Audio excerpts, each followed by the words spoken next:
This station is the deepest in the whole of London. At 192 feet below the High Street, it's our starting point for a lovely day out in Hampstead.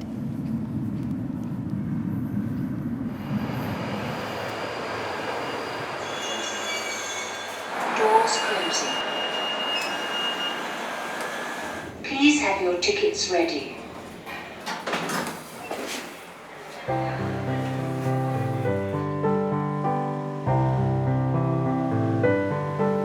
The old fire station and clock tower mark the original centre of the town, although many prefer to call the London suburb of Hampstead a village. Certainly its leafy lanes and country-style mansions could pass for a rural spot in the home counties, but there's nothing remotely resembling a village shop in the High Street. We are in fact only 4.5 miles from the centre of London. Hampstead first gained popularity as a fashionable spa over 300 years ago. Health ponds and wells were enlarged above the town to take advantage of the iron-rich spring water. In the days when smallpox, cholera and tuberculosis were rife in the city, the wealthy could build their mansions on the hillside here and take in the clean air and a fine outlook. A number of benevolent institutions and trusts built hospitals and baths in the vicinity. So what was once a little village with a population of just 600 grew rapidly, and by 1800 it had become an exclusive suburban town, flanked by the still undeveloped and protected Hampstead Heath. Dave and I are taking a round walk out of the centre and onto the Heath to see some of the most exclusive houses and estates in London, with of course a couple of curiosities thrown in. It's about 4 miles. It's said there are more commemorative plaques here in Hampstead than anywhere else in London. Writers, authors, poets, artists, stars, philanthropists, musicians all found these village-like surroundings extremely agreeable and no doubt extremely expensive. Church Row is considered to be the best preserved Georgian street in the whole of London. It was once described as an avenue of Dutch red-faced houses leading demurely to the old church tower that stands guarding its graves in the flowery churchyard. St John at Hampstead is the parish church. This atmospheric and perhaps creepy churchyard is often referred to as the tomb with a view. Writer Bram Stoker was almost certainly thinking of this place when he wrote his famous novel Dracula in 1897, for part of the story was based in Hampstead. It's where vampire Lucy rose from her grave at night to feed upon children she found on Hampstead Heath. This is also the place where many of the town's rich and famous residents have been laid to rest, as far as we know. The graveyard, which spreads from both sides of the road, contains so many mature trees, it's hard to imagine that we're in the highest town in London.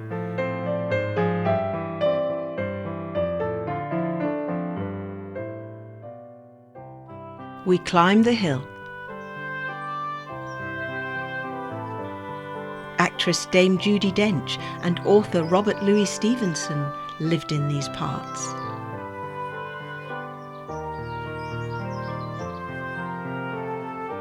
This was once the Mount Vernon Hospital for the treatment of consumption and diseases of the chest. The holly bush was known to the likes of Dickens and Dr. Johnson, and no doubt many other writers and celebrities who'd come to imbibe under the gas lamps of the pub. Handsome 17th century Fenton House, with its 300-year-old walled garden, is run by the National Trust. You can see stunning views of the City of London from the balcony and discover hidden treasures and collections of early musical instruments and ceramics. Not on our walk, but another good place to visit is the Keats House, where the poet John Keats lived from 1818 to 1820. He was a victim of consumption or tuberculosis, and like many, he took refuge in the clean surroundings of Hampstead. The house is now a museum dedicated to his life and work, and is the setting that inspired some of his most memorable poetry. Also not to be missed is number 2 Willow Road. It's another National Trust property you can visit. Although it appears to be a house from the 1950s or 60s, it was built as far back as 1939 to groundbreaking plans by architect Erno Goldfinger, who forged a new pathway for modern design. The artistic atmosphere of Hampstead in the 1930s is reflected in this house, and there have been other controversial dwellings built in the town since then. On we go on our trail, up and out of the town, past the Du Mauriers' former residence. Built around 1700, the Admiral's House is so called after an eccentric naval lieutenant, Fountain North. He had the rooftop built to resemble the deck of a ship, and would fire a cannon from there on special occasions.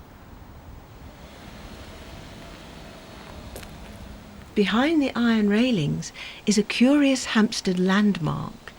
This is one of the few, if not the only, observatory in London to provide for public viewing of the stars on clear Friday and Saturday nights in the winter. So Dave and I have reached the highest point in Hampstead, the Whitestone Pond. Buried in the bushes nearby is the Whitestone itself, a very old milestone where you can barely make out the lettering. A familiar sight here is Jack Straw's Castle, once a famous London pub and certainly the highest. It's now been converted into exclusive apartments on its upper floors. Our footloose trail leads us into the famous Hampstead Heath, once the domain of highwaymen like the infamous Dick Turpin. This western part is wonderful woodland, and if it wasn't for the distant sound of traffic, you could be forgiven for thinking you were in a deep forest. But it's still hard to believe we're not even 5 miles away from central London. Now this is a real surprise.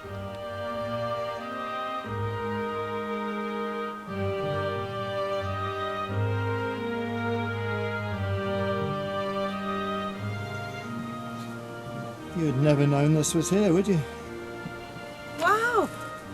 The pergola is one of the hidden delights of Hampstead Heath, and was the dream of William H. Lever, later Lord Leverhulme, a wealthy idealist, patron of the arts, architecture and landscape gardening. After buying the enormous Hill House in 1904, he set about landscaping the grounds. Construction began in 1905. Central to the project was to raise the Hill Gardens to the desired level. This required an army of workers. There were no mechanical earth diggers or movers then. Furthermore, a vast amount of material was needed. As chance would have it, the Hampstead extension of the Underground was being built at the same time. The contractors urgently needed somewhere to dump the spoil from excavations of the tunnels.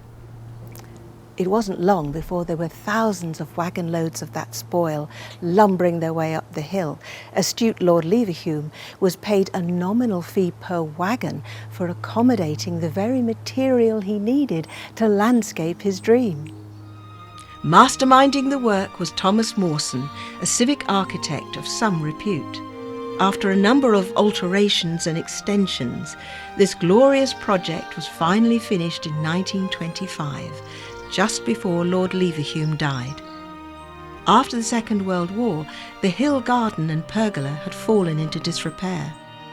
It was then that the City Council took on the mammoth task of ownership and restoration.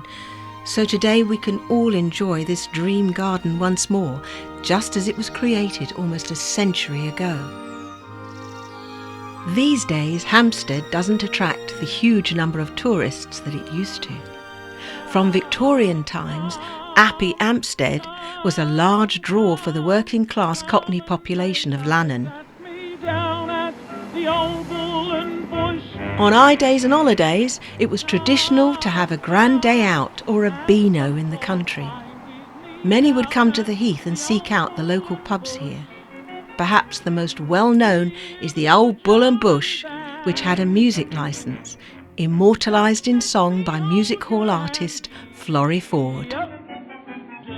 The clientele has changed just a little in the past century, and so have the prices. Right, all right, put these up then? Yeah. Come, come, come and make eyes at me down at the Old Bull and Bush. Da da da da da. Come, come, drink port wine with me down at the Old Bull and Bush. Talk about the shade of the sheltering pine. Dave and I continue our micro-beano through what is known as the North End. There's a little nook down near old Hampstead town. After entering what resembles a country lane, then crossing more woodland, we emerge at Spaniards Road. On a bright summer's day, till the little pub. From here there's a footpath to Kenwood, a fine country mansion to visit. It's an 18th century masterpiece, remodelled by Robert Adam and managed by English Heritage. This is it, Dave. Yeah, okay. But with so many things to see, it's getting late on our day out. So Dave and I find another path to sample more of Hampstead Heath and its health ponds.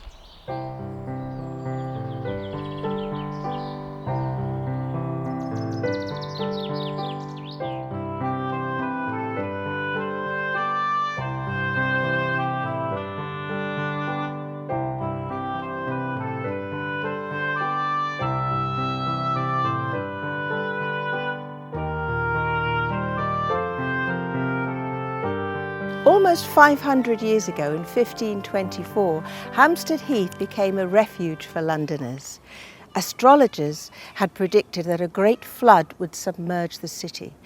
After reading this on pamphlets made on the newly developed printing presses, 20,000 citizens abandoned their homes, and many came up here to watch the predicted devastation. However, on the actual day of judgment, it didn't even rain. The astrologers concerned hastily recalculated and found that their prediction was actually 100 years too soon. Time enough for everyone to forget the whole thing. One refuge you might need on the Heath is this half-timbered cottage buried in the darkest reaches.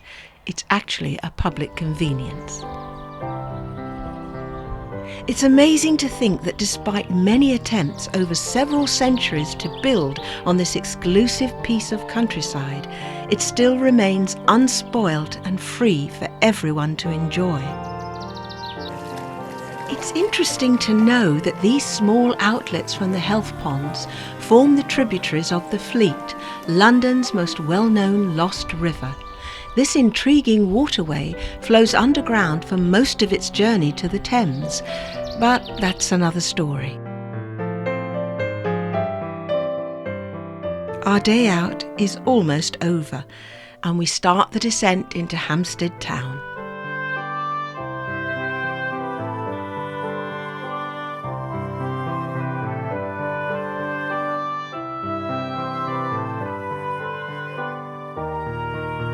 There's one curiosity left to see, the parish lockup. As the town rapidly grew in size in the 1700s, crime also followed suit. This single cell was built into the wall of the courthouse to detain prisoners. Surprisingly, in recent times, a house has been built behind, and the lockup serves as its front door.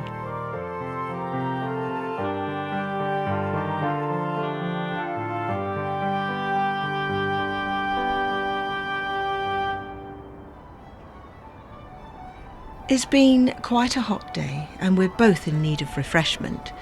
Typically, Dave steers me away from potential high expenditure and leads me to the flask. An Irish band plays while we plan our next outing in London.